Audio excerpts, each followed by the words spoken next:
Hello.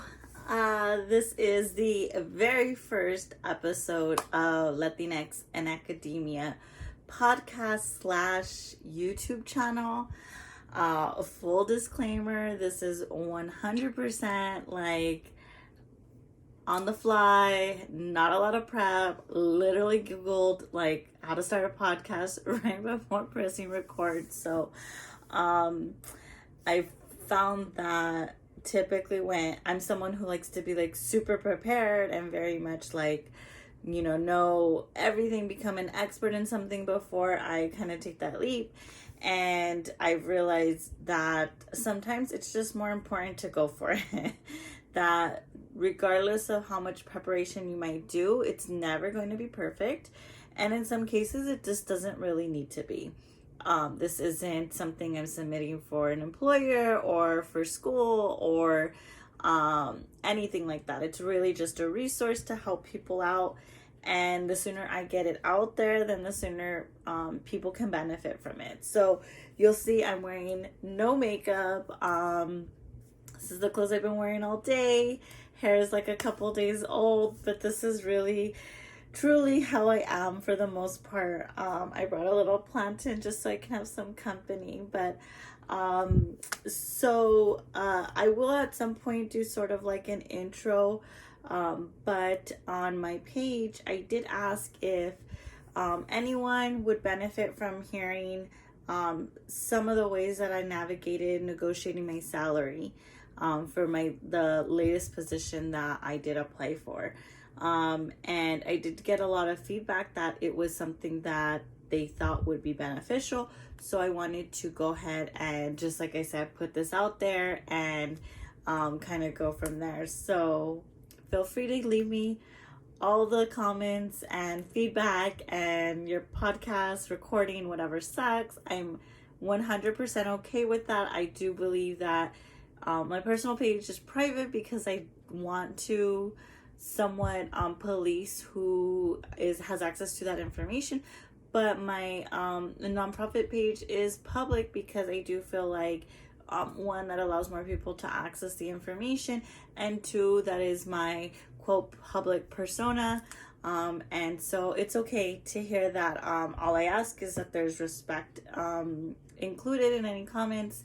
If not, I will be blocking, obviously, to protect myself, really. But that's it. So I'm really excited for this. And actually, I'm going to move this. As much as I like this plant, it's giving me a little bit of a shadow. So I'm going to move it. So anyways, we'll go ahead and get started. So just a little bit of a background. I do work in healthcare. I work for a nonprofit. And prior to working for this organization, I had never worked in healthcare before. My background has always been in education. I've worked at almost every level of education, so middle school, high school, college as well. I've never worked for a community college, but I would say that's, I think, the only level that I've, missed. But I have worked for a university as well. So about 4 years ago, and actually probably about more like 4.5 years ago, when I was at my previous employer, I actually just read today my resignation letter that I gave them, which was like a little bit spicy. I definitely kept it respectful, but I was very honest. The organization I was with just really changed a lot in the time that I was with them. It wasn't an organization that towards the end I was really proud to say I worked for. The culture became really toxic and just a lot of changes. And I knew ultimately that I wanted to do more meaningful work. And so that prompted me to start looking elsewhere. So I did apply to a lot of jobs within education and other educational institutes. But if I'm being perfectly honest, I got to a point at my job where I was like, just get me the hell out. Like, this is just not for me. Maybe I don't belong in education. So I definitely had some moments where I was just like, I'm done. Like, I had my master's in education, but so what? Just get me out of here. It was really, really bad at the end. So I started applying to places. I applied both within education and outside organizations.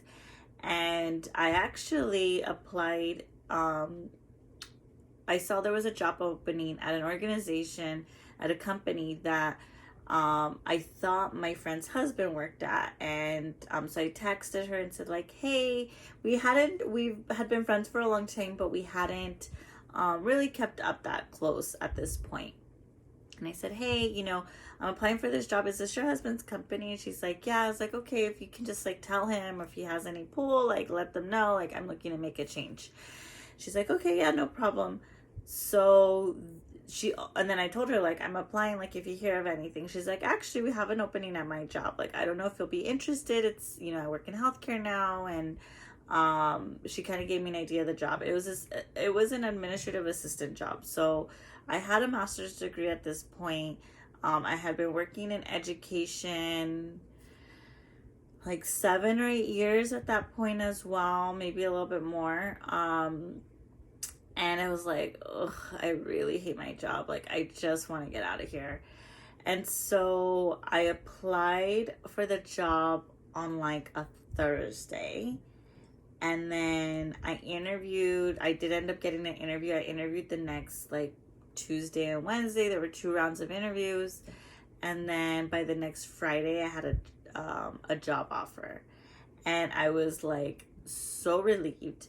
I actually like accepted it right away, like accepted the pay. It was a pay cut for me. It wasn't a severe pay cut. It was enough that I knew I was going to still be able to pay my bills and, not be too limited on what I could do. So I accepted it. I handed in my resignation, and then 2 weeks later I was at this new job. So working in healthcare, or transitioning to healthcare, there was obviously a steep learning curve.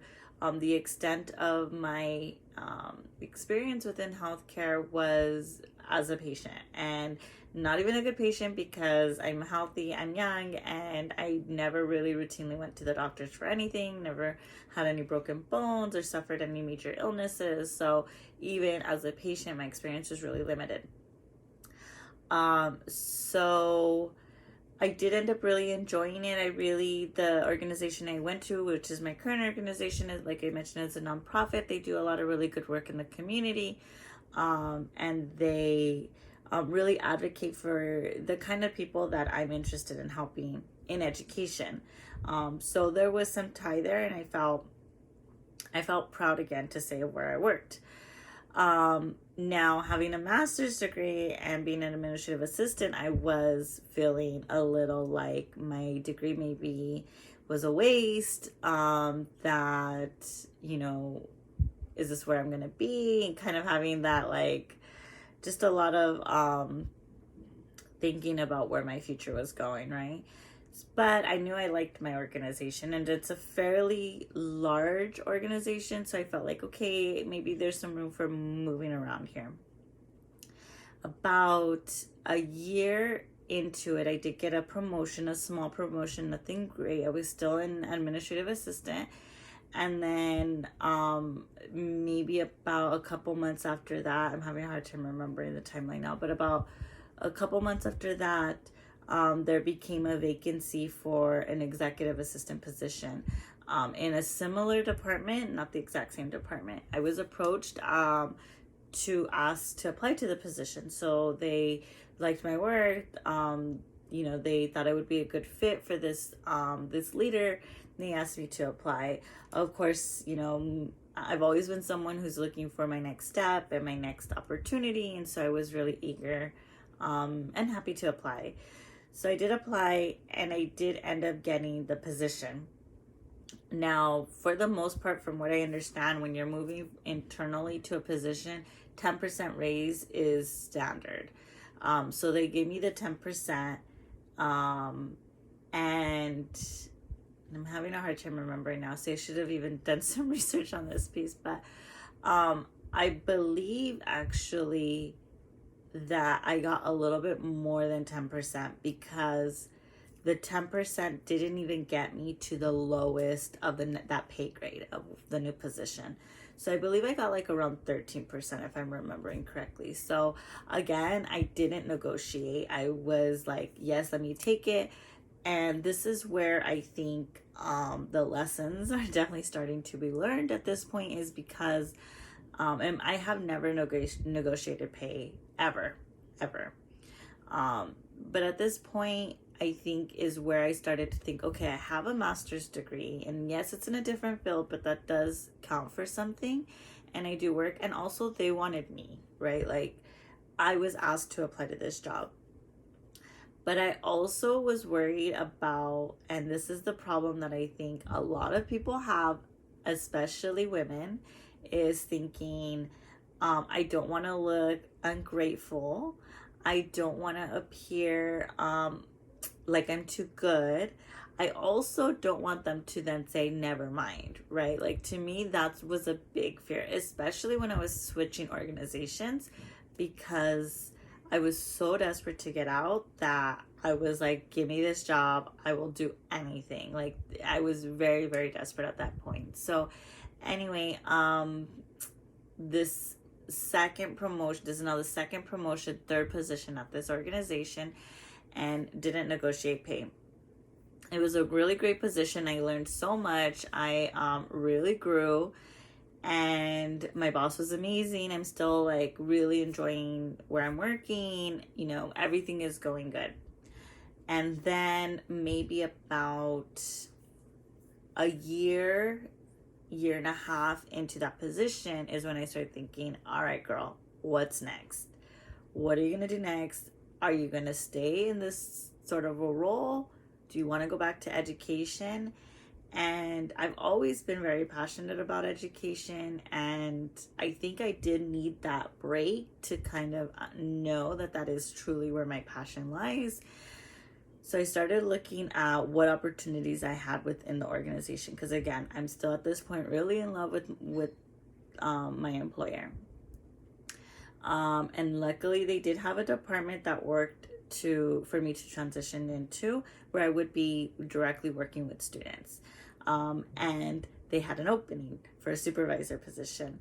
Now, one of the things I've always been a little bit hesitant about as well is supervising others. And it's really tricky, and I'll be honest, it can be a good experience, but even as a good experience, there's still headaches. There's still, personalities, or even just, even if you have a great team, which, spoiler alert, I got the position, but even now my team is really great. They make my job easy, but it still requires like a level of emotional labor to say, like, to give encouragement and to be motivating. And whereas before, if you're not a supervisor, it's just yourself. You just have to kind of worry about yourself. Maybe you do also motivate the team, but you're not responsible for their motivation.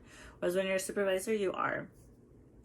So I was really like, oh, I don't know if I want to, but I also, I guess, had a come to Jesus moment where I said, you know what, if I'm really looking to be that boss that I want to be, that boss babe, that chingona, I do need to supervise others. Like, I need to grow, and this is what I need to do. So girl, pull up your big girl pants and handle your business. So I did. I applied to this job. The hiring manager was someone I did already have a relationship with. Very informal, very casual, but I did know them. So I spoke to them ahead of time, said, hey, I'm interested. Like, this is my background. She had no idea that was my experience. I applied. The interview process was actually, I wanted to say worse, but it was a lot tougher than I thought it was going to be, especially because I was an internal employee. It ended up running from the moment I applied, I think, until the moment I got the offer was like a month. And then there was a period of time of negotiation after that. But it was a little bit more lengthy than I wanted it to be. And that influenced me in a couple of ways. First, maybe think, well, is there someone else who's really competitive and they're really trying to see here? Because also I thought, like, I've been in this other role that has nothing to do with my degree. Do they maybe think that I'm lying about my experience, that they, that I don't really know what I do know. The other thing is like they had called my references, which I thought was really interesting because again, I'm an internal employee, but whatever, you know, I was more than qualified for the position, and I knew I could do it. But all of that is, it drains on you. It's very, the applying to a position is very emotional draining, especially I think when you're an internal employee, because you know everyone, or you may know everyone. In this case, I did. And they know your work. So you almost have to outshine yourself, right? Because they know what you're doing. If you've been a good employee, you've always kind of been doing your best work. Now you have to tell them how you can do even better, right? And then it's like, they're going to think, well, why didn't she already do better? Or, you know, so there's all these thoughts coming in. There's all this, you know, you just really become, I don't know, you second guess yourself, right? That confidence starts to dwindle a little throughout the process. So all that to say that, like I said, after that I went through the ringer with the interviews, I did eventually get an offer. Now, because I was going from a non-supervisory role to a supervisory role, I was jumping, I think, like 3 pay grades. So this was a huge, like, promotion for me, to be honest. It was a big promotion. And again, because typically if you're moving in within the same organization, from what I understand, the standard is a 10% increase. So what I was making in my executive assistant position plus 10% still didn't get me to the very bottom of my new position pay grade. They ended up needing to give me, I think, something like 15%. And what they did is they offered me literally the least amount they could give me. So so this is another benefit that I had as an internal employee, is that I have access to, my organization does publish pay grades and pay ranges. So I was able to see exactly, you know, what the pay was, which was really nice to have that in my back pocket, and to see that they literally offered me, they could not offer me 1 cent less. Like, let's just say it was the very bottom. And again, that doubt creeps in, like, I should just be grateful. This is a lot more money than I was making before. I should just accept it. And then I thought about my worth, and I thought about a couple of the things that really stuck with me were, number one, all my future raises, bonuses, incentives, all of that is going to be based on my base rate. If I don't establish that now, that those increases are going to be smaller, right? Like, obviously they're going to grow, but the increase in 5 years is going to be much less than what it could be if I got more, right? So I was thinking about that. The other thing I thought about was, at this point I also became very aware of the gender pay gap, and something I'm very passionate about talking about. And I thought, you know what, and first of all, I do want to give a disclaimer, like, the gender pay gap is not the responsibility of women to bridge, okay? So number one, it is a responsibility of employers and of men to advocate for women, right? That's my belief. But what I did think about is that if I accept less than what I'm worth, if I accept the lower end of this pay, I am contributing further to the gender pay gap. And again, it is not my responsibility as a woman to bridge that gap, but I did realize that accepting less than what I was worth is contributing to it. So to me, that was like just the push I needed. I always have a very strong sense of doing things for the greater good, or doing things for that benefit all, right? So that kind of became my inspiration. Now, when it came time to negotiating, was the most nerve-wracking thing I remember. Like, Now, mind you, I had an amazing boss who was encouraging me to apply, was super supportive. And when I shared with him the pay that they offered me, he said, that's insulting. It's insulting that they're offering you. You should be making this much, or you should ask for this much. And there was one other person that I did share. Actually, I'm lying. There was like maybe 2 other people that I did share in confidence what the offer was. They kind of knew what I was, that I was applying and the process and all of that. They're like, no, girl, you need to ask for more. I will say there were 2 men in leadership who really, really pushed me. They really gave me those words of encouragement that I needed to write that email to counter offer, right? So I counter offered, and I remember I went really high because I was like, if I know anything about negotiating, you're going to end up somewhere in the middle. So I need to overshoot. They undershot. I need to overshoot, and we will end up somewhere in the middle. I do want to take a step back. So before I got the job offer, the recruiter really tried to get me to say a number. And funny story, I dated a guy who did a lot of negotiation, worked in sales, and I remember him telling me the person who says a number first loses. And I kept just replaying in my mind, Marcella, do not say a number. Let them come to you with a number. And so the recruiter was calling me like every other day, like, we're getting really close, if we make an offer, we want to ensure that you're going to accept it. Are there any concerns you have about accepting it? We don't know exactly what pay, but do you have a number in mind? He was saying those things. He wanted me to say a number. And I remember just saying like, well, you know what? I have a couple in mind, but I want to see what they're going to offer. Or, I don't really know. Let me just see what they send and we'll go from there, and I just continued to push him off, which was really uncomfortable. I'm one of those people who's like a people pleaser. I like to make everyone happy and to love me and all of that. So it was very, very uncomfortable. But again, in the back of my mind, I'm thinking, girl, what are you worth? What is your worth? That degree, the time, the experience, all of that. And then second, that gender pay gap, right? Like that was in my head so much. And I couldn't shake it. Although there were times I was like, oh, I don't know if I could do this. Like I just had to keep like reminding myself. And luckily, like I said, there were a couple of people in my corner who also reminded me. So anyways, I sent him my counter offer. And I remember like sending it and being like, oh, like very just so much anxiety, so much like nerves. So anyways, submitted it. They responded with like, we'll review or whatever.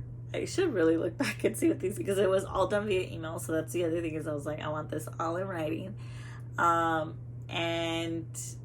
So I not only negotiated the extra pay, I also threw in like my planned PTO that had already been approved. And also at that time, I was already regularly seeing a therapist. I wanted to make sure, and that was a weekly appointment, that I was always going to be able to hold that appointment as well. So I threw in those things from the beginning. They came back and they my counter offer, right? And again, it's still like barely like throw me a bone, right? Like nothing. And at that point I was like, oh, God, like, ugh, this is still a lot of money, right? Like I'm not being, I don't want to say I'm not being cheated, because I was, but it was a livable wage for me, for my lifestyle. So it was really hard for me to say no. Very difficult. Especially because I was like, oh, this is so exciting. Like at this point, I'm like, this is my dream job. I get so invested every time I apply for a job. Like I get so invested. So yeah, I do eventually. So they send me a counter offer, and I send them back with my job organizes pay grades. I don't know if this is common, but through quartiles, and so it's like a bell graph. And so you have your first quartile, second, third, fourth, and then like your midpoint range, right? I asked for what would get me into the beginning of the second quartile. So I was like, I'm not I come with all the experience. I'm not a newbie, right? Like, I have, not to mention the institutional knowledge that I'm bringing with me as well. And I remember in my emails with my counteroffer, I made these points like, I deserve this pay because of A, B, and C. So I straight out like laid it out to them, like, these are my qualifications. This is what you're asking for. Now pay me, right? Like, obviously in a professional way. So they sent me the counter to my counter, and it was still not meeting. Oh, so the other thing I did, I know I'm all over the place. The other thing I did is, before I did all this, I said, this is my number. Like, this is my sweet spot. If they offer me this, I will accept. Because I knew that there were going to be times where I was going to want to throw into the towel and just accept. And I knew that when it got really emotional and draining, that I was going to want to just really give in. So having that number in mind really kept me accountable to say, like, no, girl, anything less, walk away. It's not for you. Okay. And that's so hard to do, especially if you do really see that as being like your next step, your dream job, whatever it is. The other thing I thought about is, a lot of the pushback was actually not necessarily coming from my hiring manager. It was coming from leaders higher up who are more budget conscious, right? So they're the ones who have to like balance budgets and things like that. Also, again, because I was internal, and this is something that they actually said, well, normally internal employees only get 10, we gave you 13 or whatever. And I was like, I don't need to be like, you're not giving me anything. Like, I earned that, number one. And number two, if I was an outside candidate, you would not be offering me this number, right? So that's another thing that I thought about, is like, they're taking advantage of the fact that they also, obviously I know the pay grade, they also know my salary, right? So that's something that they had in their back pocket. But back to who controlled the number, I thought about, I've seen it. I've personally seen it where bosses have advocated for their employees to get more than the norm. So whether it's the annual review or a bonus or even the initial offer, like, their bosses will advocate and push. And I knew my boss was in a position to do that. So the other thing I thought about is, you know what? If they really want me, they'll fight for me. They'll fight for that pay, just like I'm fighting for it. And also, I don't want to work for someone who's not going to fight for me, someone who's not going to advocate for me, someone who's not going to be at my corner when it gets to a tough conversation. In this case, a tough conversation with finance or someone in charge of a larger budget, right? So those were all the things that I had to keep telling myself to continue to encourage me to move on and not give in. So they sent their counter to my counter, and I thought, you know what, like, at this point I'm nearing about 2 weeks of negotiation, and I'm getting over it. I'm at the point where I'm like, this is dumb. Like, maybe I should just accept, or maybe I don't want to work with them, or, I'm getting really salty at this point. So I decided to send my best and final offer, and I literally said, you know what, this is, I sent them, and this was the number where I said, if they offer me this, I will accept, right? I sent them that number. I said, this is my best and final offer. If you cannot meet it, I understand. That means, I'm gonna unfortunately have to decline the position. And I said that in the email. I will decline the position. I want to work, and I think in this email was the one that I said, I want to work for a department that can advocate for their employees and values their experience that they bring with them, something to that effect. So I laid it all out. And in fact, this whole time I'm only communicating with the recruiter. I'm not communicating with any of the hiring manager. But that last email, I CC'd the hiring manager, because I was like, I want to really, like, this is my final one. I want to really, really drive that point home. And it was hard. I mean, it was very difficult to send that email. It was very difficult to stick to what I said. And like I said, I think the biggest thing was, again, spoiler alert, they did come back, accept my offer. It worked out.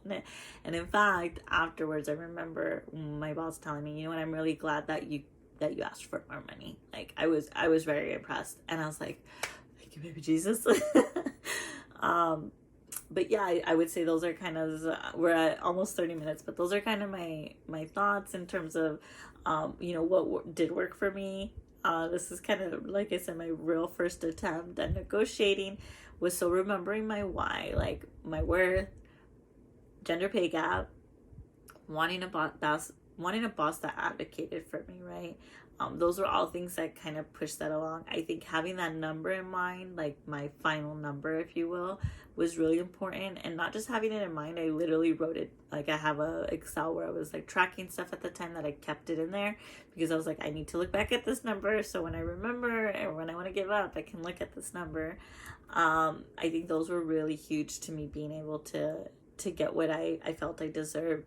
And then one of the final things I did mention is having people in my corner. And, like I said, I was pretty discreet about it, but I did share with a couple of leaders, both who happened to be men. And I remember telling them, like, this is so difficult, like, this is so uncomfortable, and I hate this feeling. And I remember them, like, not understanding, and then having to explain to them, like, this is what women go through. Like, first of all, we're not typically put in a situation where we feel comfortable negotiating. And we're not really given a lot of opportunity to do that either in just our daily life. So we're not good at it. Like, women are like, think about something as simple as, and this sounds really silly, but like walking down the street, walking on the sidewalk, like, when you're coming into contact with someone, moving to the side, right? That's a negotiating of your space, right? Or whatever. So we are constantly accommodating other people and not expecting people to accommodate us. And so that skill is something that does not come naturally to us. It makes us feel very uncomfortable. Like I said, I'm absolutely someone who is a people pleaser, and I know that there are a lot of women who feel that way as well.